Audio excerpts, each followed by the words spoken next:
N'hésite pas à t'abonner sur notre page Facebook Côté Backstage et lâche un petit pouce bleu. Bonjour et bienvenue dans ce tout nouveau numéro de Côté Backstage. Aujourd'hui, l'artiste que nous recevons est un personnage haut en couleur qui a su faire de sa singularité une véritable force. Mis sur les devants de la scène en 2004 avec l'émission La Ferme Célébrité, l'ex-fermier désormais plus discret, Vincent McDoom, nous livre aujourd'hui une toute autre facette de sa personnalité, loin du personnage excentrique que nous connaissons. De son enfance à Sainte-Lucie, d'où il tire son engagement à son duo déjanté avec Magloire pendant 3 ans, Vincent revient aujourd'hui sur les moments qui l'ont marqué. D'ailleurs, nous lui avons réservé une surprise. Retrouvez à la fin de cette émission une nouvelle séquence dédiée à vous, téléspectateurs. À partir de maintenant, vous aurez la possibilité de poser votre question à l'invité du jour. Ce reportage est filmé et monté par Mehdi Daes. À tout de suite. Pourquoi moi, s'il vous plaît, donnez-moi une réponse avant la fin de la journée. Peut-être c'est la signe. Oh, c'est mignon.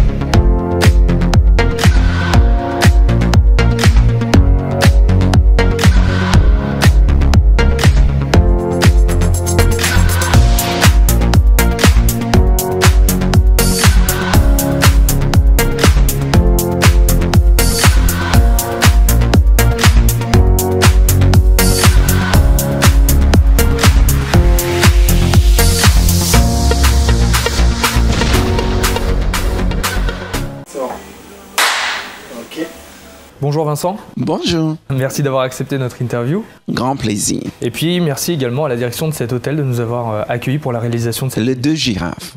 C'est nouveau et j'adore ça.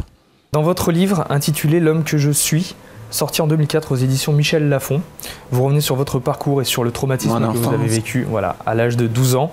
Vous êtes né le 27 octobre 1965 à Sainte-Lucie dans les Caraïbes, d'une famille de 20 enfants. Votre nom Doom vient de votre mère. Oui, tout à fait. Parce que mon arrière-arrière-grand-père était écossais. D'accord. Votre père ayant refusé de vous donner le sien et finalement mis de côté par les vôtres. Vous êtes élevé par votre grand-mère que vous surnommez Mama Fa. Tout à fait. Au départ, rien ne vous poussait à une carrière d'artiste, mais la vie en a décidé autrement. Bah écoute, il faut accepter ce que la vie envoie vers toi. C'est à toi de savoir comment débrouiller avec ça et faire un atout de tout ça. Mais la mienne n'était pas facile au début. C'était pas parti pour ça en fait. Dans l'introduction, on parlait de votre enfance difficile. Quel genre d'enfant vous étiez? Un enfant soumis, un enfant timide et un enfant super introverti. Parce que beaucoup de gens vont penser que je suis extraverti, mais je suis tout à fait le contraire de ça en fait. Le côté extraverti, c'est tout simplement peut-être comme les animaux dans la nature. En fait, parce que les animaux, certains animaux, c'est leur couleur qui leur protège de la nature, leur protège des ennemis, des choses comme ça. Et peut-être c'est ça qui était ma couleur, c'est ça qui m'a protégé pendant mon enfance très difficile et introvertie. Vous avez grandi dans quel genre d'ambiance? Wow, une ambiance très super catholique en fait. Tout était régimenté. En fait, le place d'un enfant, c'était celui d'un enfant. L'enfant, ça se voit, ça s'entend pas. L'enfant a sa place dans la société et l'enfant doit respecter le plus âgé en fait. De toute façon, un enfant n'avait pas de voix et peu importe ce que vous arrivez, vous devez le garder. Finalement, un enfant gardait tout à l'intérieur parce que je vivais dans un monde d'adulte où les adultes faisaient tout et prenaient toutes les décisions et le voix d'un enfant était inexistante. Vous écrivez qu'à l'époque, vous sentiez déjà différent des autres garçons qui étaient passionnés de football, de mécanique, que vous, c'était plutôt tout l'inverse. Moi, je ne comprenais pas à l'époque parce qu'en tant qu'enfant, tu ne sais pas que tu es différent, mais c'est quelque chose que ton environnement va vous faire ressentir parce que vous intéressez pas à certaines choses dites normales que les garçons de votre âge faisaient. Or, les garçons jouaient au foot. Le sport national de Sainte-Lucie, c'est le cricket, tu vois. Et moi, je m'intéressais pas à ça. En fait, je lisais énormément. Aussi, j'étais très attirée par tout ce qui est mode. Je regardais tout ce que ma mère faisait, tout ce que ma tante Catherine faisait, tout ce que mes sœurs faisaient, mes grandes sœurs. Et c'est ça qui m'intéressait. Mais je posais pas la question pour savoir pourquoi. Je trouvais... Dans ma vision d'enfant, pour moi, c'était normal. C'était pas anormal. C'est la société, la religion et la famille qui va vite me rappelle que c'était pas normal les intérêts, les choses auxquelles que je m'intéressais en fait. Et du coup, avec les autres enfants de votre âge à l'époque, comment ça se passait? C'est pas évident. Les enfants sont méchants entre eux. Les enfants sont pas gentils. Et moi, je me rappelle, dès mon plus tendre enfance, j'ai énormément aimé le chant. Je passais beaucoup de temps avec les filles. Et les garçons m'ont fait payer sévèrement, tu vois, cette préférence. Or, les filles m'intégraient dans ce que eux ils faisaient, mais les garçons me rejetaient. Sauf finalement, mon enfance, c'était... En fait... C'était comme si j'étais tiraillée, en fait. Mes sentiments, mes sensations, tout autour de moi était toujours cette sensation de tiraillement, en fait. Je savais jamais où c'était ma place. Et tout le monde me disait, c'était pas ta place. Les garçons me disaient, c'était pas ta place d'être avec nous. Les filles, elles jouaient avec vous, mais à un moment, ils vous disaient, bah non, votre place est là-bas. Et les adultes te regardaient différemment. La religion te disait, mais vous êtes un peu jeune pour déjà être si féminin. Ah ben écoute, quand tu lises la Bible vous dit que vous êtes une abomination parce que c'est pas bien d'être comme ça.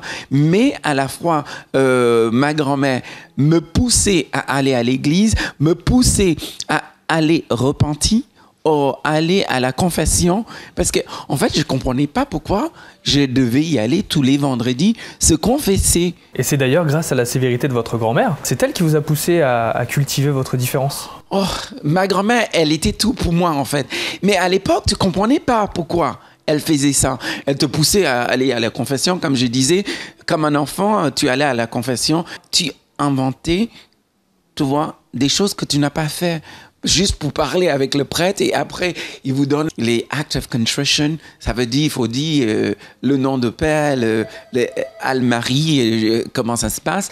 Mais ma grand-mère, quand même, elle m'a donné le base, tu vois, le base de qui j'allais devenir plus tard dans ma vie, parce qu'elle m'a appris le respect, le valeur et aussi les principes dans la vie, en fait. Les gens vous disent que vous êtes différent parce que vous ne savez pas que vous êtes différent. Mais à un moment, vous allez comprendre que vous êtes différent parce que vous êtes rejeté, tout simplement. Mais je ne comprenais pas pourquoi cet rejet. Pas du tout. Mais une fois terminé mes études, une anecdote, c'est j'avais une copine qui travaillait dans une banque à Sainte-Lucie et elle me dit, tu sais Vincent, il y a une place à la banque et si vous voulez cette place à la banque, ah ben, écoute, faites-vous très masculin, habillez-vous très masculin et ce que vous allez faire, c'est vous allez présenter votre lettre, tu vois, de recommandation et aussi votre curriculum vitae à la banque. Je suis allé, j'ai demandé à la directrice de ressources humaines, je suis allé la voir. Quand je suis arrivé, et je prenais le soin d'être le plus masculin possible, mais elle me regardait et elle me dit, pas sous mon corps vivant, je vous donnerai du travail dans cette boîte. Et à ce moment-là, j'ai eu qu'une seule envie, c'est la tête s'ouvre et je m'engouffre dedans, en fait, parce que tellement j'avais honte. Mais je pleurais tellement à ce moment-là, je ne comprenais pas du tout.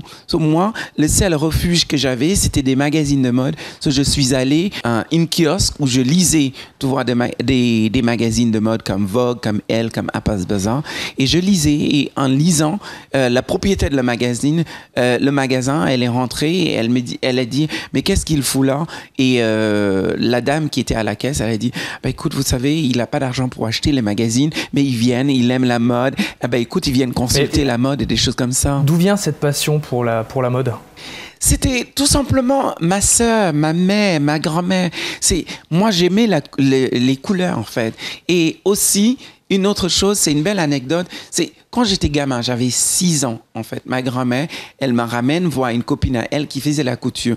Et je comprenais pas ce métier. Et je rentrais dans son atelier et je savais que je voulais faire ce métier-là. Mais je connaissais pas le titre de ce métier, en fait. D'ailleurs, à un moment, vous vous appelez Miss Steve? Exactement. Eh ben, tout ça arrive de là, en fait. Et à un moment, pendant les saisons de Noël, toute la famille, ils sont autour de la table et on demande aux gamins qu'est-ce que vous voulez devenir quand vous grandissez. Et tous les gamins, ils sont là. Mon frère, il voulait être mécanicien comme papa. Mes cousins veulent être médecins. Et moi, mais j'attendais mon tour impatiemment. Et moi, à cette époque-là, ben, écoute, je me rappelais pas le nom de le métier, mais je me rappelle le nom de la dame qui faisait ce métier. Et moi, je sortais Miss Steve. Et à ce moment-là, ça m'a valu le colibé et tout. Et toute mon enfance, je grandis parce que la famille m'appelait Miss Steve, en fait. Comment votre entourage, aux mœurs plutôt traditionnelles, a-t-il vécu ce soudain goût pour la mode venant de la part d'un garçon? Ça va développer petit à petit parce qu'en fait, à l'école, j'avais pas d'argent. Et en fait, ce que je commençais à faire, c'est que j'étais déjà très créative. Je commençais à faire le crochet, en fait. Et je vendais ces crochets-là à des femmes autour de moi. Et des femmes qui étaient mariées à des politiciens, des femmes qui travaillaient justement dans les banques. Parce que la dame qui m'avait donné la piste pour aller poser ma candidature à la banque, elle, je faisais des vêtements pour elle. J'étais gamin, 14, 15, 16 ans. Et c'est comme ça que je me suis permis de acheter mes livres scolaires, les uniformes, les vêtements, les chaussures, des choses comme ça. C'est pas mes parents qui l'achètent pour moi, c'était moi qui le faisais moi-même. En fait, les femmes s'intéressaient à cette créativité. Et un garçon efféminé, bah écoute, ça c'est quelque chose qui... tous les femmes aiment les garçons efféminés parce qu'en fait, ça leur rappelle en fait leur enfance, ces femmes-là. Et moi, j'avais des femmes qui étaient là pour moi. Et une de ces femmes-là, c'est cette femme justement qui était le propriétaire de le magasin qui s'appelle Rona Pilgrim. Parce qu'à cette époque-là, quand j'étais refusé le candidature à la banque, cette dame-là, elle a dit, ah ben écoute, s'il a envie d'acheter le magazine de mode, fous-lui un boulot. Et j'ai commencé à travailler en tant que comptable dans son magasin. Et c'est de là que je rencontrais toutes les femmes qui allaient devenir des clients à moi. Parce que, en fait, j'allais travailler au magasin à 8h jusqu'à 3h de l'après-midi. Et elle me laissait partir plus tôt pour que je puisse rentrer à la maison, faire des crochets et faire la couture pour ces clientes-là. Elle inclus. Malgré tout, votre différence va jouer en votre faveur puisque c'est comme ça que vous allez obtenir vos premiers jobs. Je pense à chez Youssef. Oui, tout à fait. Est-ce que c'est de là qu'est venue votre passion pour les chaussures? Oui, effectivement, mais c'est pas ce que j'ai cultivé en fait. C'est tout simplement, j'avais une tante qui s'appelle Catherine Regis et c'est la sœur de mon père. Et elle allait à l'école, une école très connue, parce que tout le monde a envie d'y aller, mais à la fois, elle vivait dans la capitale. Mais elle venait tous les week-ends où ma grand-mère elle habitait, mais elle était sublimement bien habillée, elle avait toujours des jolies chaussures, et je me cachais pour porter ses chaussures. Et un jour, ma grand-mère m'a rattrapé en train de porter ses vêtements et ses chaussures, et elle m'a donné une gifle, en fait. Mais elle m'a donné une gifle devant tout le monde. Je pleurais, mais elle m'a pris dans ses bras plus tard à part et elle me dit, il faut cultiver qui vous êtes parce que si c'est ça que tu aimes, c'est ça qui va faire en sorte. Votre unicité, c'est vous et vous devez le cultiver. Mais aussi, Youssef fait partie de aussi cette culture de chaussures que j'aime énormément parce que après une certaine série de viols que j'ai vécu dans mon enfance, en fait, je pouvais plus rester avec la famille et je voulais absolument aller vivre avec ma mère.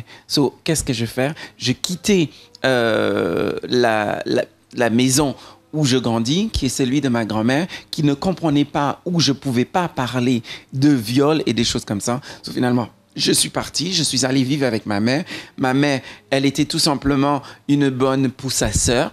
parce qu'elle travaillait comme bonne pour sa sœur. Elle n'avait pas d'argent pour pouvoir s'occuper de moi. Donc, moi, je commençais à chercher du travail. J'allais à l'école le matin et l'après-midi, je commençais à chercher du travail. Et le seul travail que je trouvais, parce que tous les autres endroits m'ont refusé, c'était dans un magasin de chaussures qui s'appelle Youssef.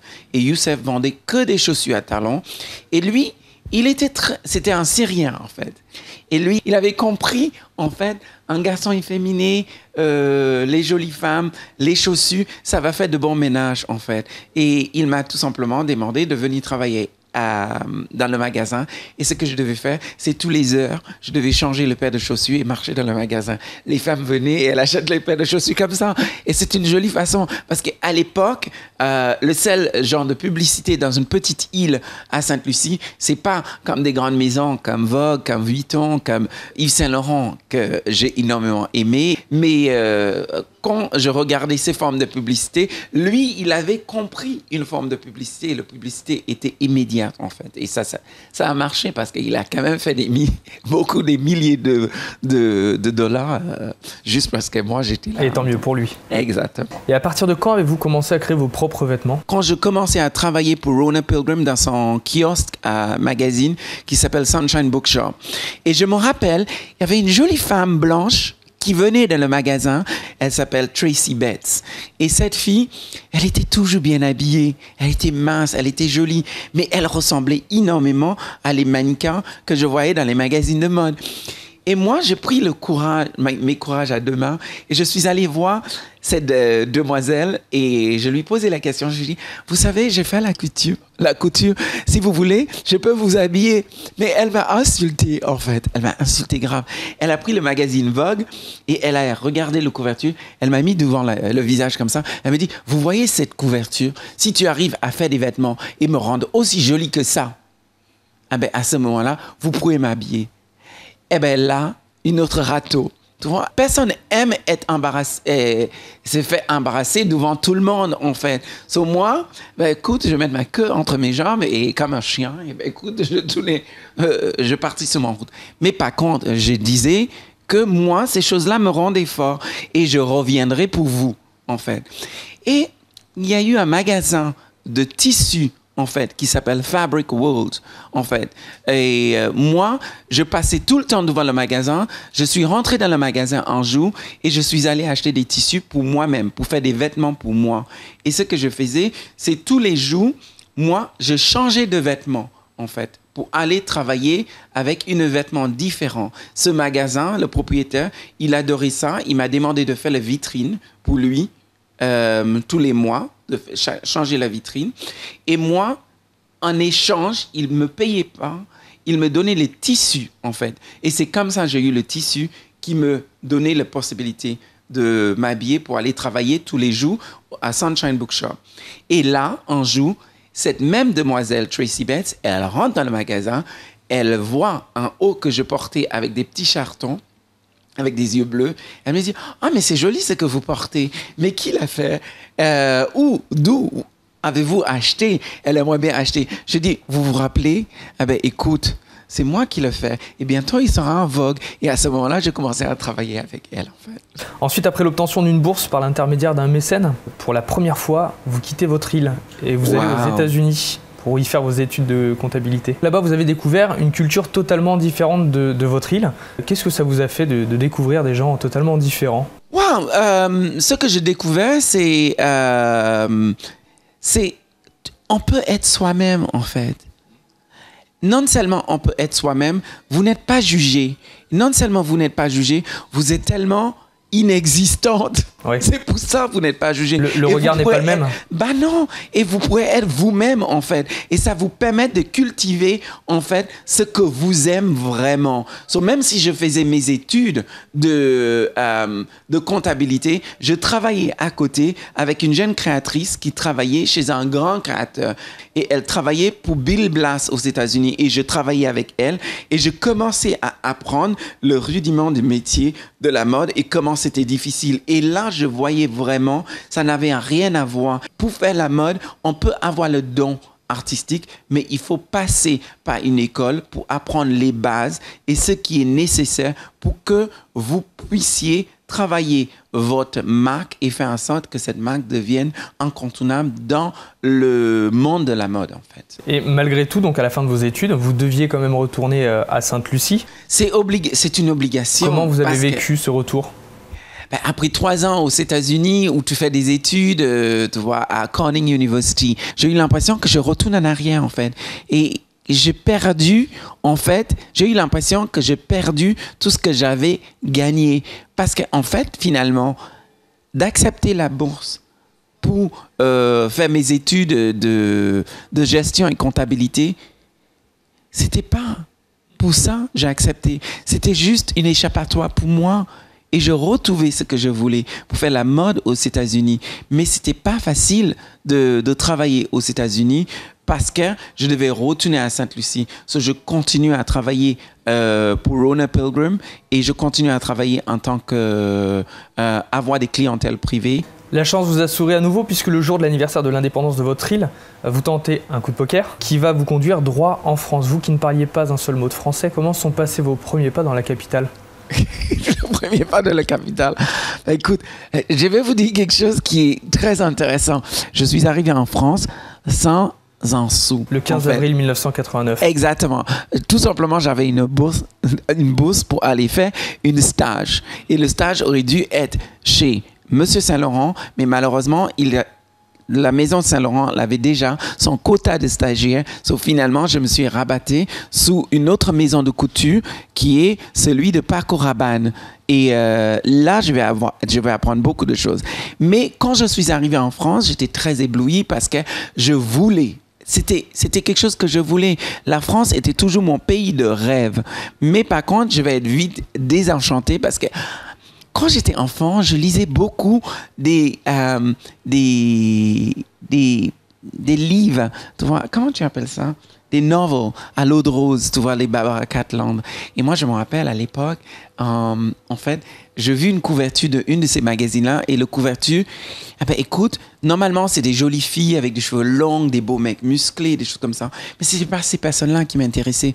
Il y a eu un monument acéphalique en fait, dans sous la couverture. Et c'était le Tour Eiffel. Et je disais, écoute, le pays qui a ce monument-là, j'aimerais bien être dans ce pays-là. Parce que c'est un pays de tolérance, en fait. Parce que un monument qui ressemble vraiment à une phallus, je dis, mais moi, j'aimerais bien. Mais une phallus, mais on dirait, il est habillé dans une robe en dentelle. Tu vois, la façon que c'est dessiné. Je dis, mais waouh! En tant que gamin, moi, ça m'intéressait. Je voulais être là. J'ai eu ma bourse et je dis, écoute, je vais dans cette berceau de luxe et de bon goût et je veux voir cet monument. Je suis arrivé en France et en fait, j'avais l'adresse et l'adresse devait être le 22 rue de Grand-Jobel. Mais eux, ils m'ont donné le numéro d'une rue adjacente qui était le 8 de cette rue-là. Le taxi m'a déposé dans l'autre rue adjacente à un autre endroit, à un autre numéro. Et moi, je rentrais dedans et c'était un immeuble vétus. Je rentrais, je dis, mais c'est là, je quittais chez moi, mon île pour ça. Et moi, j'étais vite désenchanté. Vous savez, je suis mis sous mon valise à côté de la rue et je pleurais pendant toute une matinée. Les gens passaient et personne n'est arrêté pour me demander c'était quoi le problème.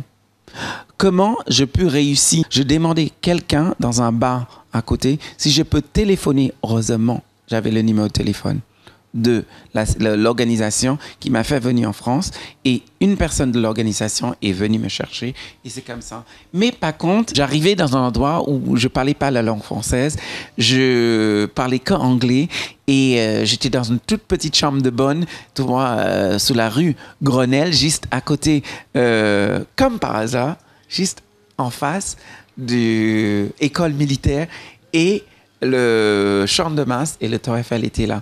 So, pour moi, mon rêve, et maintenant, je travaillais chez Paco Rabanne pendant 1 an et en fait, la France m'a sauvé, en fait. La France m'a donné confiance en moi. La France m'a aidé à m'accepter tel que je suis. Et la France m'a donné le voix que j'ai en ce moment.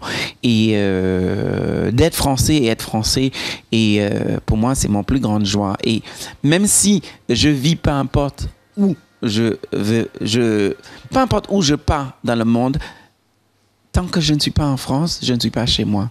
La France est chez moi. Tout à l'heure, vous disiez que vous aviez travaillé chez Paco Rabanne. Comment avez-vous vécu cette entrée dans le monde de la haute couture? Est-ce que c'était comme une consécration pour vous? En fait, je rentrais chez Paco Rabanne comme Alice qui rentrait au Pays des Merveilles, en fait. Donc, ça, c'est la meilleure image que je peux dire parce que finalement, j'étais dans un atelier où les vêtements que portait Katusha, qui portait Sonia Cole, qui portait Cindy Crawford, tu vois, que j'ai vu dans les magazines de mode, que moi je regardais à l'époque, tu vois, quand je travaillais dans cette kiosque d'un magazine, ben écoute, je fabriquais les vêtements qui allaient être portés par ces filles en joue.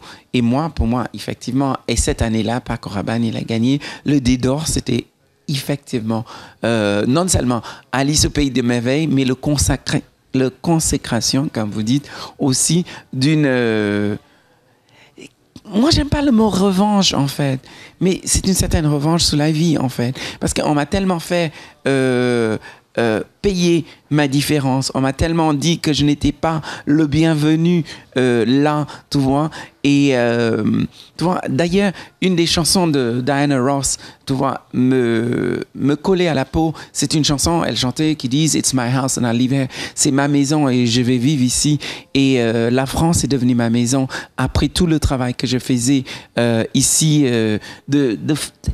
Tout ce que je voulais, c'est d'être fond dans le masque, que les gens ne voient pas qui je suis et me laisse vivre et me laisse tranquille. Et la France m'a offert cette possibilité. Et effectivement, d'être dans le milieu de la mode, d'être dans le milieu de la haute couture, c'est une chance parce que beaucoup de gens rêvent de ça et ils ne peuvent pas toucher leurs rêves. Et j'ai eu la chance que certaines personnes étaient sous mon parcours et certaines personnes ont cru en moi. Ces personnes-là m'ont donné un coup de main pour atteindre une certaine rêve que je pensais en tant qu'enfant était Non, on ne peut pas attendre ce rêve-là. Voilà. D'ailleurs, vous avez fait S-Mode. S-Mode, oui, tout à fait. C'est un passage obligatoire. Pour un jeune créateur, l'école est importante. Et S-Mode m'a donné toutes les bases qui me manquaient parce que je savais faire la couture. J'ai commencé à faire la couture. Mais par contre, ces bases-là, je ne l'avais pas. La maison de Paco Rabanne m'a donné aussi la possibilité de comprendre que j'avais besoin d'y aller à l'école pour avoir cette base. Et quand la maison de Paco Rabanne m'a envoyé une attestation à l'ambassade de France à Sainte-Lucie pour leur dire que ce garçon-là, il est doué, mais par contre, il a besoin de base, s'il a besoin de percer en joue dans ce métier-là. Et l'ambassade de France m'a donné une autre bourse pour 3 ans pour faire mes études. Là, j'ai eu la possibilité aussi de faire des stages, des grands stages chez Angelo Talazzi, chez Guy Laroche, qui travaillait avec plusieurs créateurs en fait. On sent que pendant votre parcours et malgré les difficultés liées au peu de moyens que vous aviez en arrivant à Paris, il vous est arrivé de voler dans les supermarchés pour pouvoir vous nourrir. Oh mon Dieu! Vous êtes resté animé par ce désir d'être enfin écouté et pris au sérieux. Je vais revenir sur quelque chose que tu as dit qui est magnifique. En fait, une fois mes études terminées, j'avais pas de papier en France, en fait. J'avais aucun...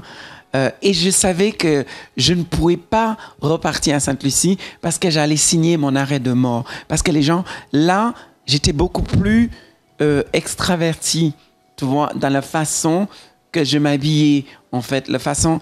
que j'ai abordé la vie. J'étais un épicurien. Je voulais vivre ma vie et le vivre pour moi et pas par rapport à la société, la religion et la famille. Je voulais pas rentrer encore et j'ai vu ce qui passait à Sainte-Lucie. Il y a eu des décès, des jeunes homosexuels qui étaient poursuivis, tu vois, pour leur homosexualité, qui se fait massacrer à Sainte-Lucie et des choses comme ça. Et ça, je ne voulais pas. Moi, j'ai essayé de chercher de travail, en fait. Et c'était pas évident d'avoir un CDI, un CDD sans des papiers en France. Qu'est-ce que j'ai fait? J'ai commencé à travailler comme stagiaire chez des jeunes créateurs. Et les jeunes créateurs n'avaient pas les financements pour me payer, en fait. Mais par contre, ce qu'ils faisaient, c'est qu'ils me payaient un vêtement. Tous les jours, j'allais travailler avec des vêtements différents, mais qu'ils me donnaient. Et moi, je vendais ces vêtements-là pour pouvoir payer mon loyer, pour pouvoir manger. Mais malheureusement, ce n'était pas suffisamment. Ce que je faisais, ça me fait rigoler maintenant. Ce que je faisais, c'est j'allais dans les magasins à l'époque parce que je n'avais pas d'argent et parce que il y a le code barre, tu ne peux pas partir avec. En fait, je ouvrais, tu vois, la nourriture et je mangeais la nourriture, je le replaçais, en fait. Je partais avec mon ventre plein et c'était la seule façon de se nourrir, en fait. C'était vraiment... C'est pas parce que je voulais voler, c'était tout simplement, j'avais besoin de me nourrir pour pouvoir aller travailler le lendemain. Et je travaillais avec tous ces jeunes créateurs qui, eux, n'avaient pas la possibilité de faire les papiers, des choses comme ça. Et un jour, en fait, moi, je travaillais aussi parallèlement avec une boîte de nuit qui s'appelle le Mannery. Je faisais les relations publiques. Et là, je rencontrais une jeune dame, une jeune demoiselle. Je rencontrais une jeune demoiselle qui s'appelle Sabrina Azoulay. Et elle vient de me voir et elle va demander à un journaliste qui écrit une colonne qui s'appelle La Nuit Blanche dans les Libérations. Et lui, il s'appelle Eric Down. Et elle va demander à Eric de le présenter. De me présenter à elle parce que j'étais une des personnages dont il parlait dans son rubrique La Nuit Blanche et elle m'a demandé de venir faire une casting. J'ai dit mais un casting de quoi? Je suis pas mannequin, des choses comme ça. Mais il vient de toute façon. Mais elle était tellement polie, elle était tellement gentille et jolie et pour moi j'ai mais pourquoi pas, ça me dérange pas. Je suis allée faire le casting et je suis arrivée et elle me dit voilà, il y a une texte, j'aimerais bien que vous lisiez cette texte sur le prompteur et c'est tout simplement, j'aimerais bien vous mettre à la télé. Je lui dis, écoute, je parle pas suffisamment bien la langue française et j'en ai fait une 50aine de prises, mais moi, ça me gavait. Et je me mis à pleurer. Et elle me dit, ah ben, écoute, moi, j'aimerais vraiment vous mettre à la télé parce que vous avez une look que j'aime et je cherche à mettre au goût de jour le métier de speakerine qui était un métier qui était très glamour, mais qui a disparu avec des personnes comme Denise Fab, avec des personnes, tu vois, comme Patrick Simpson-Jones, qui était le premier homme, et Olivier Mine aussi. Et moi, j'allais devenir par la suite le troisième homme qui va reprendre ce métier-là. Et Anjou, non, je faisais le casting et il y a un moment, je voyais qu'elle voulait vraiment travailler avec moi. J'ai dit, explique-moi en français ce que vous voulez, ce qui est sous le prompteur et je vais l'expliquer à ma manière. Et elle a fait, je l'ai fait une prise et c'était la bonne. Et je suis allé voir les autres directions de Paris Première parce que Sabrina Azoulay, elle était directrice de programme à l'époque. Et je suis allé voir les autres directeurs et les directeurs, ils m'ont dit, ah ben, écoute, jeune homme, Sabrina Azoulay veut de vous, mais nous, on n'est pas encore conquis, en fait. Et je me rappelle que le directeur, il m'a posé une question, il m'a demandé, donnez-moi une bonne raison pourquoi je devais vous mettre, vous, à la télé et pas quelqu'un d'autre. Parce que Sabrina Vol, on ne va pas interférer dans son travail à elle. Mais nous, on n'est pas encore conquis. Et je lui dis, vous savez, monsieur, c'est pas moi qui a demandé d'être à la télé, mais vous êtes venu me chercher. Vous m'avez demandé une raison. Je vais vous donner 3. Et il me dit, c'est quoi le 3? Et je dis, parce que moi, en fait, les jeunes filles, elles adorent les Barbie poupées. Et je pense que plusieurs fois, mes petites sœurs me disent, vous savez, vous ressemblez énormément à une Barbie. Tu vois? Et je dis, eh ben, écoute, elles vont être scotchées à la télé parce que, en fait, la télé, beaucoup est faite pour les jeunes en ce moment. Et je dis, la femme entre 16 ans et 25 ans, ben, écoute, elle aimerait bien avoir le corps que j'ai et habillée comme je m'habille parce que je suis issue de la mode. Et aussi, vous savez, ces femmes-là sont vos femmes aussi. Mais non seulement ça, vos mamans. Elle va regarder la télé et dire, mais putain, ce garçon ressemble à moi, comme moi j'étais quand j'avais son âge. Et il y a un de ces mecs-là qui me disent, mais c'est incroyable, mais vous croyez que c'est que des femmes qui regardent la télé? Je dis, mais quand je regarde, vous faites tout pour plaire à les femmes, parce qu'elle vous dit tout le temps la ménagère, vous ne parlez jamais un thème masculin. Et il me dit, mais les hommes regardent la télé aussi. Je dis, certes, les hommes regardent la télé, mais en fait, quand vos 3 femmes, ah ben, écoute, elles sont très occupées en train de me regarder parce que je leur fais rêver, je vais vous faire rêver aussi. Et il me dit, comment ça? Je dis, parce que vous aussi, vous rêvez d'avoir une femme comme moi dans votre lit. Et c'est comme ça que j'ai eu. Au culot, finalement. Exactement. Et mon premier pas à la télé, c'était tout ce que j'attendais, en fait. Sabrina Azoulay et Roland Taft, qui était mon réalisateur à l'époque, ils m'ont donné la possibilité d'évoluer et de mettre ma patte à moi. Et ma patte était mode. Eux, ils ont dit, bah, écoute, on va vous donner cet espace. Cet espace, vous faites ce que vous voulez avec cet espace. Et moi, ils me donnaient l'information que je dois donner au public et je le donnais à ma façon. Et il reste tout en restant moi-même. Et le public a découvert ça, le public a aimé ça, et c'est pour ça une grande chaîne en joue quand eux, ils ont décidé de mettre des personnalités différentes de tous les bords à une émission de télé-réalité qui s'appelle La Femme Célébrité. Ça, c'était en 2004. TF1, en 2004, on m'a demandé d'intégrer cette émission-là, et c'est à ce moment le plus grand public m'a connu. Vous a connu. Et je suis devenu populaire. Pourquoi y avoir participé à cette émission? Tout simplement parce que ça payait bien. Tout simplement, à l'époque, les téléréalités payaient bien. Maintenant, c'est des peanuts, tu vois. À l'époque, ça payait vraiment très, très bien parce qu'Endemol, c'était nouveau.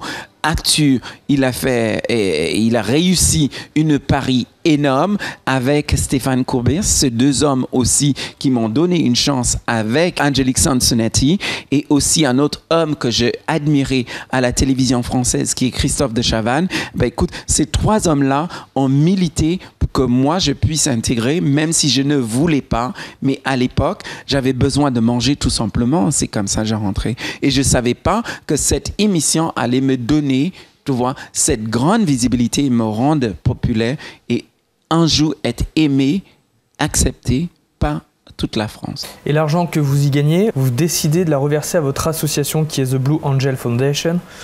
Vous pouvez nous parler de cette association? En fait, quand chacun de personnalités rentrait dans la femme, on devait tout simplement défendre une cause. Et moi, j'ai voulu défendre une cause que je connais, une cause qui m'a tenu au cœur, c'était celle de l'enfance abusée, en fait. Et abusée d'une manière sexuelle, parce que j'ai été abusée sexuellement. Et sur votre île, est-ce que vous pensez que les choses ont évolué depuis? Ah, énormément.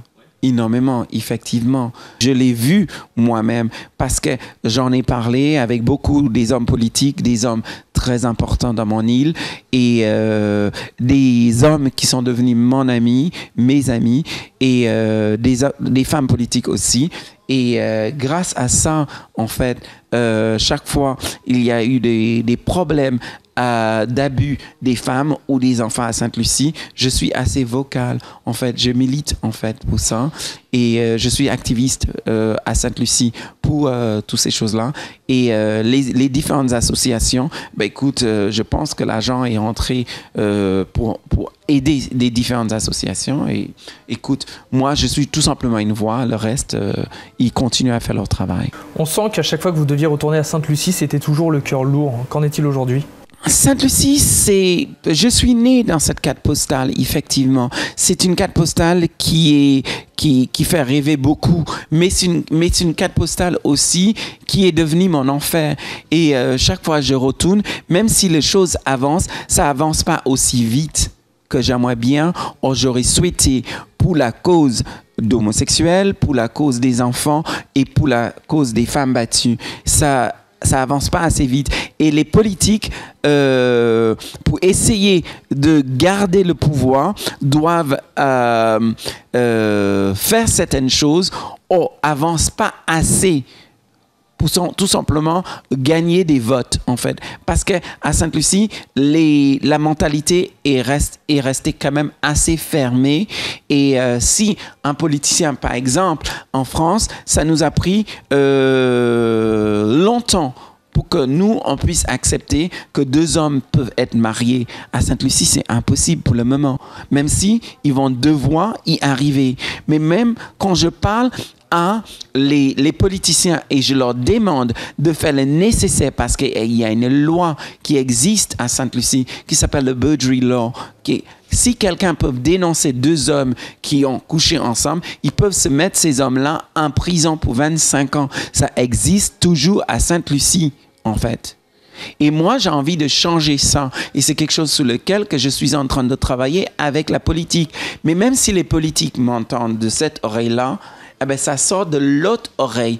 Parce que les politiques ne veulent pas non plus rock the boat. Parce que si eux, ils essaient de changer les choses, eh bien, écoute, ils ne vont pas être réélus. Parce qu'en fait, il y a le côté égoïste et l'avidité de pouvoir. Et ces hommes-là, ils vont le faire ce qui est nécessaire pour qu'eux, ils restent en pouvoir, pas ce qui est nécessaire pour faire changer la mentalité. Et c'est quelque chose avec lequel que je suis toujours en train de me battre à Sainte-Lucie pour essayer de faire changer cette Beaudry Law et aussi donner plus de lumière sur le problème des femmes battues et des enfants abusés à Sainte-Lucie. Vincent, on vous a aussi vu monter les marches de Cannes pour le film Paris selon Moussa. Vous avez joué votre premier rôle au cinéma dans Kickback de Franck Félizon. Mon deuxième rôle. Votre deuxième rôle. Vous avez animé Running in Hills, A Model Life et tant d'autres. Quel a été votre meilleur souvenir? J'adore l'animation, je trouve ça super intéressant, mais je énormément apprécie l'expérience d'être acteur, en fait. Et quand je vois dans les pays outre-Atlantique, dans les pays outre-Manche, même en Australie, l'avancement qu'il y a eu dans le cinéma et la télévision internationale et la visibilité qui est donnée à la différence, en fait, nous sommes super en retard. En France. Nous sommes toujours en France de cette optique d'avoir une jeune fille qui est beaucoup trop jeune avec un monsieur qui est très âgé. Le côté Brigitte Bardot, très très jeune, et Dieu créa la femme et des choses comme ça. C'était des belles films à l'époque. Mais le chose a changé, le cinéma a changé, les sujets traités dans le cinéma aujourd'hui, dans les séries aujourd'hui a changé. Mais en France, on n'arrive pas à être suffisamment aware de voir que ça ne représente pas le public français. Parce que le public français est très diverti. Il y a une énorme majorité de public français qui est d'une musulman, il y a des noirs, la communauté homosexuelle a pris un élan énorme et cette diversité, on ne le retrouve pas de ce qui nous est proposé, tu vois, à la télévision et le cinéma français. En fait, chaque fois on monte un homosexuel, c'est aussi le côté très hystérique, tu vois, de le côté de l'homosexualité et pas le vrai vie d'un homme homosexuel. Peu importe qu'il soit transgenre, peu importe qu'il soit hétéronormativement correct. Mais par contre, on peut prendre un homme qui est hétéronormativement correct et faire tout autour de lui tant que son homosexualité n'est pas connue au grand public. Or, c'est quelque chose qui est caché parce que beaucoup des gens à la télévision française, tu vois, beaucoup des dirigeants, beaucoup des présentateurs sont des homosexuels notoires, en fait. Même s'ils ne le disent pas, tu vois, ça reste quand même des secrets de polichinelle, mais quand même de donner la possibilité à une visibilité comme moi de jouer vraiment au cinéma ou avoir un rôle récurrent dans une série, eh ben, écoute, on n'arrive pas à le faire. Or, j'aime bien, en fait, beaucoup des séries, par exemple, j'aime beaucoup Scène de ménage. Je ne comprends pas pourquoi il n'y a pas un couple homosexuel qui parle. Oh, un couple de blacks qui parle, tu vois. Moi, je trouve que des choses comme ça manquent. Je ne comprends pas pourquoi une émission de divertissement comme Dancing with Stars, ah ben écoute, on va prendre un homosexuel, mais on va pas lui laisser le choix de choisir avec qui il veut danser avec. Moi, je suis désolé. Moi, j'aimerais bien faire Dancing with Stars en joue, si ça m'arrive, et danser avec Maxime de Menez. Mais nous sommes en 2018 et c'est toujours choquant et toujours est-il, les gens vont dire, les dirigeants vont dire non. Mais par contre, le public dit oui. Mais c'est les dirigeants qui veulent vendre la Coca-Cola qui disent non, en fait. Et moi, c'est quelque chose que je trouve qui est assez agaçant. Moi, je trouve ça un peu dommage de nous demander de freiner qui nous sommes et freiner notre sexualité, où cette sexualité, il est tout à fait légal en France. On peut se marier, on peut embrasser, on peut faire ce qu'on veut, mais par contre, on ne nous donne pas la visibilité d'être qui nous sommes en France.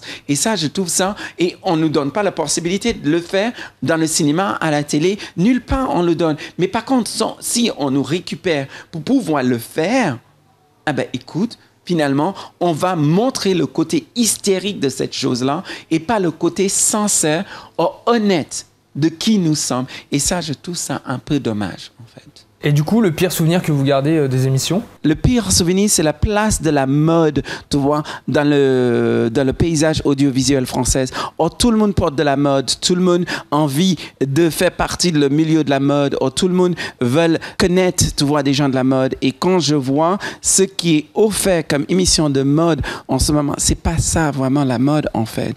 Je fais allusion à une émission que j'ai dû regarder 3 ou 4 fois sur M6, l'émission présentée par Christina Cordula, où les femmes, elles se battent entre eux, elles se insultent entre eux, des choses comme ça.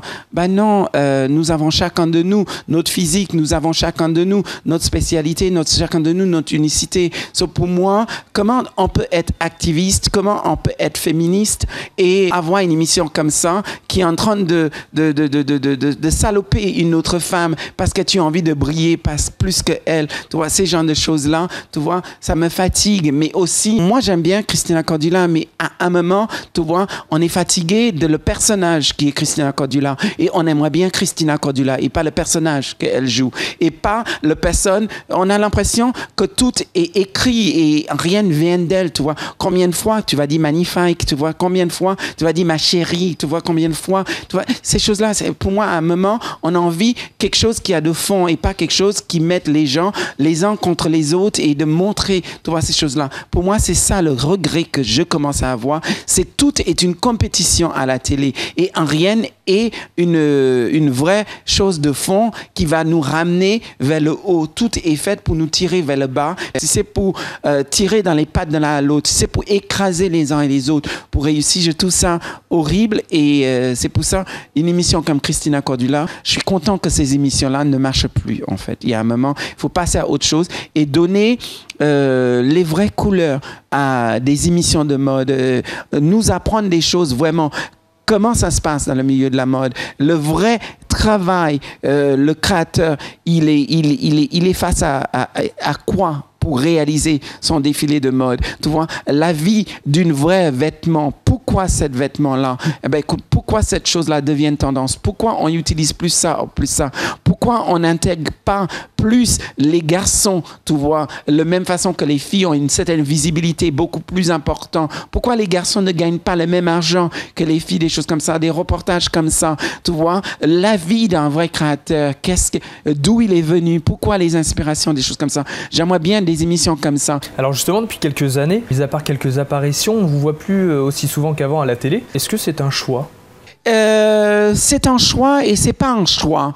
Parce que, en fait, le choix, c'est parce que ce qu'on me propose, c'est pas ce que j'ai envie de faire. J'aimerais bien être acteur. J'aimerais bien être dans une série télévisée, avoir un rôle récurrent. Peut-être, tu vois, trouver un rôle important aussi, comme je l'ai fait dans Kickback. En France, on veut que tu as fait la télé-réalité, eh ben, il faut que tu restes dans la télé-réalité. Aux États-Unis, dans les autres pays, les gens qui font des télé-réalités deviennent des grandes vedettes. On voit, comme je vous ai dit, avec Donald Trump, on voit avec la famille Kardashian, on voit des choses comme ça. On voit comment Nicole Richie et Paris Hilton, il y a des choses qui se passaient. Mais en France, écoute, c'est assez péjoratif quand tu fais une émission de télé-réalité. Les gens ont tout juste oublié, on était une personnalité avant, on a fait une télé-réalité. Mais aussi, je comprends pourquoi les gens peuvent penser ça. Parce qu'il y a tellement de gens qui veulent une visibilité et ils feront tout et n'importe quoi pour avoir cette visibilité. Ils tueront pères et mères pour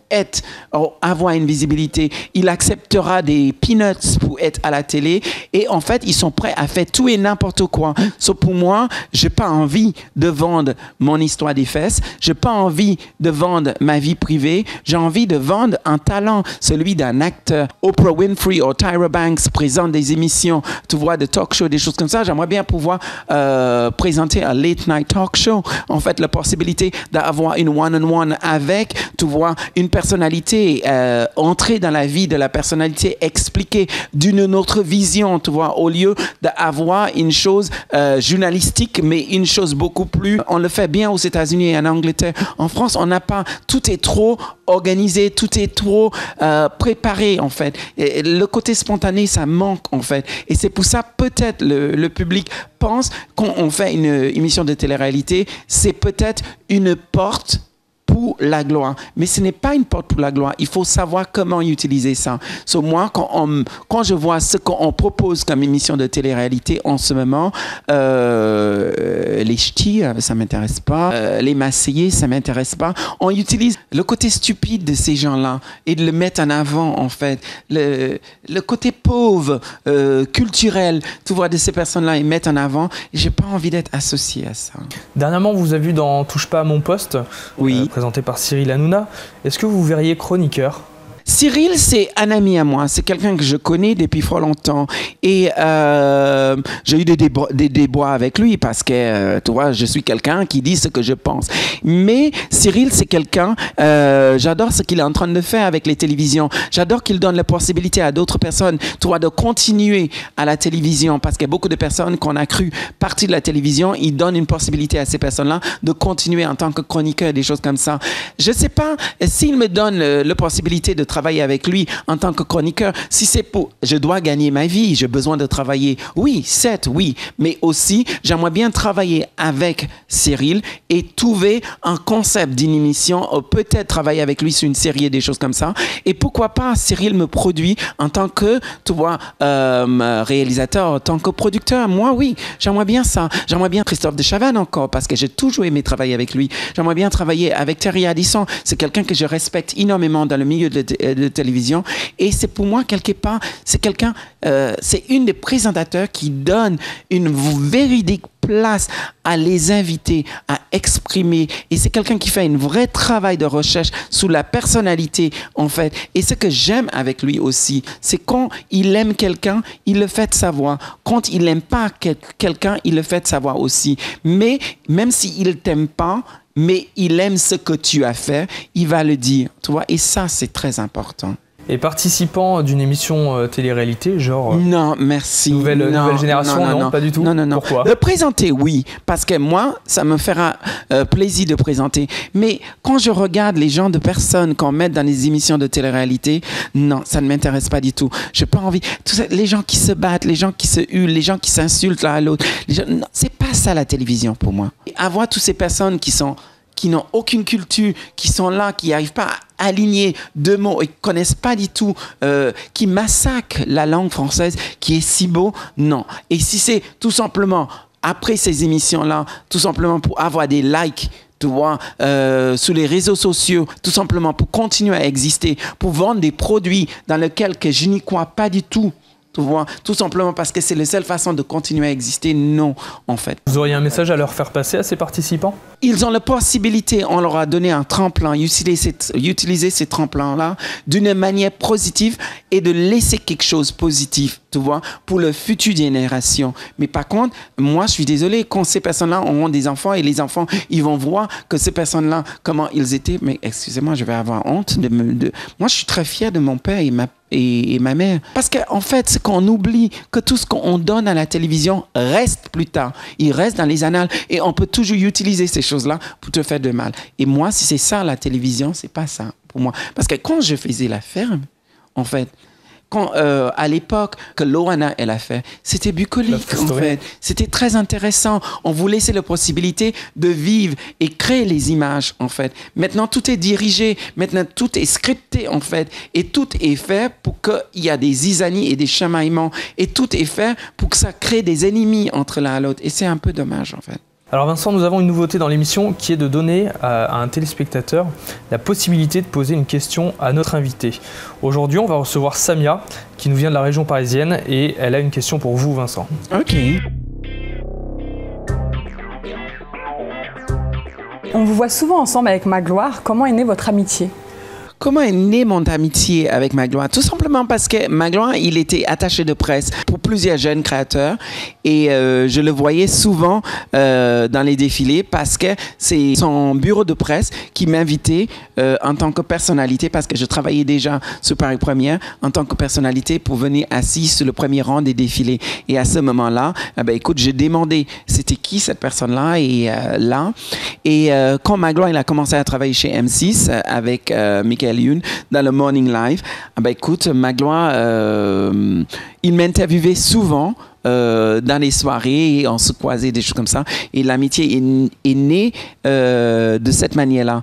Et Koé nous a tout simplement donné la possibilité de travailler ensemble et approfondir cette amitié. Pendant très longtemps, Magloire croyait que moi je disais des choses sur lui et c'est pas du tout ça. C'est quelqu'un, et je le dirai toujours, que Magloire, c'est quelqu'un qui est doté d'une grande intelligence et il doit faire plus attention ce qu'il accepte à la télé. Parce que si c'est pour être le noir de service, ou le PD de service, ou le transgenre de service, moi, je suis pas dans ça. Donc, pour moi, cette amitié est née comme ça et ça continuera. Et j'ai beaucoup de respect pour Magloire aussi. Par contre, quand il fait des choses que moi, je n'aime pas, je lui dis. Et j'attends la même considération de sa part. C'est tout simplement une forme de respect. Merci. On le disait, pendant un moment avec Magloire, vous formiez un duo inséparable et déjanté lors de la folle route où vous voyagez en voiture à travers la France, allant même jusqu'à Bruxelles. Qu'en est-il aujourd'hui? Est-ce que vous êtes resté en contact avec? Bien sûr, parce qu'en fait, quand j'ai terminé La Ferme Célébrité, j'ai cherché un autre projet et j'ai eu le projet de La Folle Route. C'était un concept que j'ai eu. J'ai présenté ce concept-là à Cécile de Minibus. Elle a adoré et elle me dit, on va essayer de voir ce qu'on peut faire. Et à un moment, elle m'appelle, elle me dit, il y a une chaîne qui a accepté, c'était TF6. Écoute, on va tourner La Folle Route. Mais moi, je voulais le faire, cette émission, avec Philippe Candeloro. Parce que j'ai beaucoup aimé son côté disjoncté, son côté différent. Mais Koé, lui, à l'époque, Magloire, il avait quitté M6, en fait, et Koé était très ami avec Magloire. Et Koé cherchait à mettre deux personnes à la télé, mais deux personnes qui est très différent. Et c'est à ce moment-là, il m'a donné la possibilité de travailler avec Magloire. Et j'ai découvert un jeune homme qui est très sensible, quelqu'un qui a une culture et qui aime la France, en fait. Et c'est quelqu'un qu'on aurait pu donner beaucoup plus que lui, il accepte, en fait. Parce qu'il a la possibilité d'avoir plus, en fait. Parce qu'il a la culture, il a le savoir, en fait. Et avec Magloire dans La Folle Route, c'est des moments insolites, des moments de folie, des moments de joie. Et c'est des moments que j'apprécie. Et ça restera toujours, et Magloire restera toujours un ami, une partie de ma vie, en fait. Alors Vincent, aujourd'hui, on tenait à vous faire une petite surprise. Ah bon? Ouais, on a fait venir quelqu'un. Ah bon? Justement, et on va le faire venir tout de suite. Oh, c'est gentil. Voilà. Vous pouvez regarder. C'est Jean-Pierre Pernaut. Bon ami. Tu vas bien? Si je disais des saloperies, c'est toi. Bonjour. Bonjour. Magloire, très heureux. Me voilà. Allez-y, installez-vous, tenez. C'est pas Merci possible. beaucoup. Merci à Jeanne-Là, Jeanne à la main, rouge et noir. Alors, bonjour Magloire. Ravi d'être avec vous. Bienvenue dans notre émission. Oui, oui. Ça faisait longtemps que vous n'étiez pas vu. On se voit assez régulièrement. On se voit pas assez. C'est dommage, On se d'ailleurs. voit pas assez, Parce qu'on pourrait absolument. faire tellement de choses. Mais il faut qu'on se voit parce qu'il faut qu'on propose des choses. Parce qu'on va pas se laisser faire. Parce que je veux que tu la fasses, ta série télévisée. Tu serais tellement bien. Voilà. Magloire, vous avez marqué le public avec votre place de chroniqueur dans le Morning Live, émission animée par Michael Youn. Oui. Vous avez aussi animé vos propres émissions, Tellement People, Le Mag de Magloire et beaucoup d'autres. Oui. Mais dernièrement, vous êtes un petit peu plus discret. Parlez-nous un petit peu de vous. Oh, ça va être résumé. J'ai fait une éclipse parce que je me suis occupé d'une femme Et c'est formidable. nécessaire aussi d'éclipser un Oui, moment. de temps en temps, oui. Beaucoup de gens ne comprennent pas ça. Oui. Parce que c'est pas parce qu'on a envie d'être toujours là. C'est mieux, c'est reculer un peu pour mieux sauter. Pour faire d'autres choses. Mais 8 ans, tous les jours, à 5h du matin dans mes bureaux pour faire le morning, c'est beaucoup. Après, on a tout de suite enchaîné avec la folle route. Les folles routes, parce qu'il faut pas oublier qu'on en a fait 3 quand même, et que ça demandait beaucoup de temps, avec tout le nombre de chaussures à transporter, si vous saviez. Et puis, je me suis occupé de ma maman, et ma maman est partie, et aujourd'hui, je fais des documentaires. Mais aujourd'hui, ce que je voudrais faire, et ce que je dois faire, c'est que je dois penser à nous deux, parce que vous voyez, on est des sœurs jumelles, mais c'est moi qui ai bu tout le lait. Et alors bouffe pas. Non, Et, mais voilà. tu sais, la chose qui est, et moi je le redis encore, il a une possibilité de faire tellement de choses. Et Magloire, c'est un très bon acteur, en fait, un très très bon acteur. Et je l'ai vu dans Toussaint l'ouverture. Et moi, je trouvais que c'est dommage qu'on n'a pas on n'a pas continué à travailler avec Magloire en tant qu'acteur après cette série. On va bosser. Par contre, Ça, il faut que tu c'est te rhabilles, mon chéri, important. parce que tu es complètement à poil. C'est ça. Non, mais enfin. Tu veux que j'en parle? C'est la fois l'autre continue. Je vais te balancer à ta famille, moi. Faire une photo. Vous disiez? On tenait vraiment à vous réunir tous les deux comme en bon vieux temps. Donc les émissions de la Folle Route qui a duré 2 ans, 26 émissions. Vous êtes 3 ans. 3 ans. Vous avez... Oui, et que les télés continuent à passer Partout en dans le monde. boucle et on touche rien du tout là-dessus. Non, oui, bien sûr. Ça, c'est autre chose, horrible. c'est autre chose. Tous les Mais rediffusions. vous savez qu'il y a des gens qui ne connaissent que par la folle route. Exactement, heureusement. Mais oui, parce que ça a mais oui, effacé, oui. ça a effacé la ferme. Oui, et moi, oui, ça c'est oui. bien. Il y a Ça des c'est gens qui super connaissent que bien. par la folle Parce que route. les gens Donc disent voilà. tout le temps la folle route. Mais oui, Maintenant, ça mais c'est oui, devenu un mais oui. incontournable de la télé. Qu'est-ce que vous Absolument. en gardez comme souvenir de cette Folle Route? Des choses complètement dingues, les villes fleuries. Mais on peut pas tout vous expliquer parce qu'on peut pas tout dire. Il y aura Vous avez qu'à tellement de regarder les choses, épisodes et tu puis vois. c'est tout. Justement, j'allais venir. Est-ce que vous avez une petite anecdote à nous faire partager que les téléspectateurs n'ont jamais vue? Ah oui, non, une chose, non, attends. Ah non, Il y a qu'est-ce qu'il quelque a chose qui est magnifique. Attends, Un j'écoute. jour, on Oui. était en train de tourner la folle route et on est arrivé à une marché. Je me rappelle plus où c'était le marché. Ah oui. Et ça, c'était magnifique. Oui, ça, c'était à Et- Saint-Rémy de Provence. Et C'était la très chose joli, qui est vraiment l'endroit. très drôle, Mm. c'était, en fait, on était là en train de tourner, on parlait avec Il faut dire, les gens. on était habillés de façon tout à fait classique. Je veux dire, toi, tu avais une très très jolie petite Pucci, une robe qui Exactement. avec 18 cm. Moi, j'avais mis quelques bijoux. Enfin, vraiment pour Et- faire le petit marché et en fait- familial et campagnard, on était parfait. Et à un moment donné, Et il y a quelqu'un qui a dit, ah, mais qu'est-ce qui se passe? Il y a Monsieur Mobutu et sa femme qui passent. ça on l'a pas mis pour pas faire de peine à la famille Mobutu qu'on embrasse. Pas. Voilà. Alors. Est-ce que vous avez des projets aujourd'hui qui pourraient vous réunir et nous donner l'espoir de vous revoir? Je pense que la folle route, on devait le reprendre. Oui, ça, je c'est, pense, oui. ça, c'est très important parce qu'il faut remercier énormément quelqu'un qui s'appelle Stéphane Joff. Et Oui. Stéphane Joff a cru en nous, Oui. en fait, et cru à la folle route.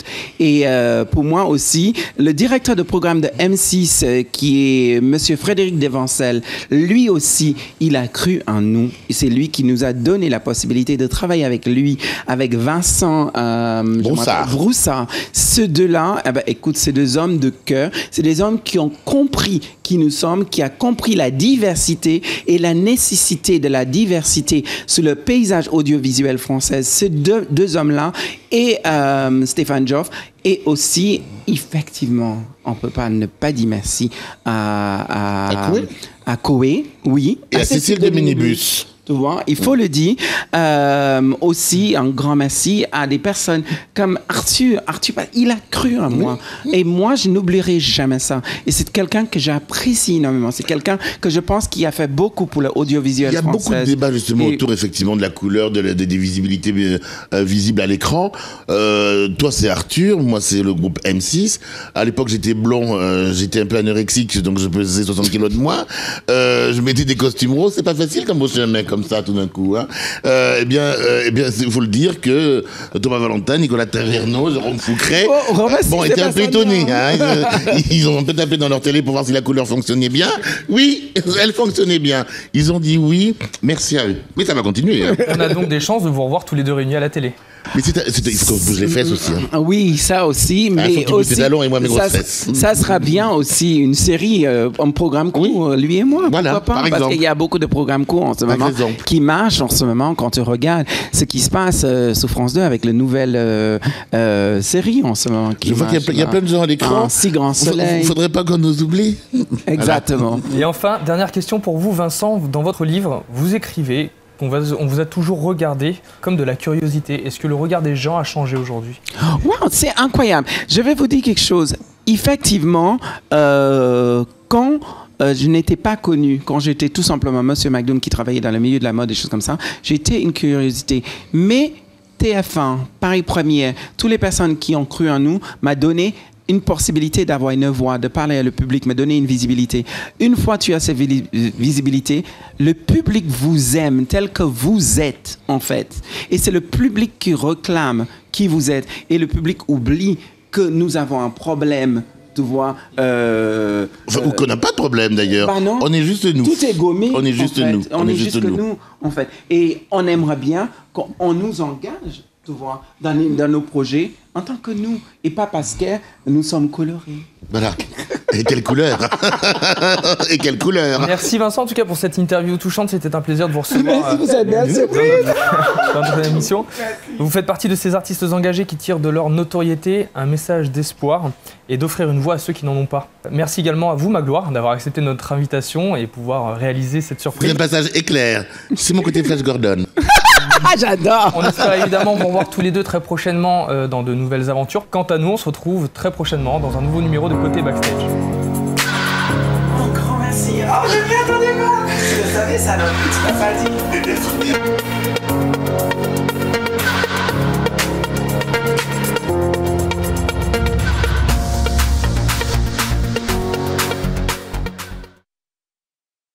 N'hésite pas à t'abonner sur notre page Facebook Côté Backstage et lâche un petit pouce bleu. Tu peux également t'abonner à notre chaîne YouTube Côté Backstage.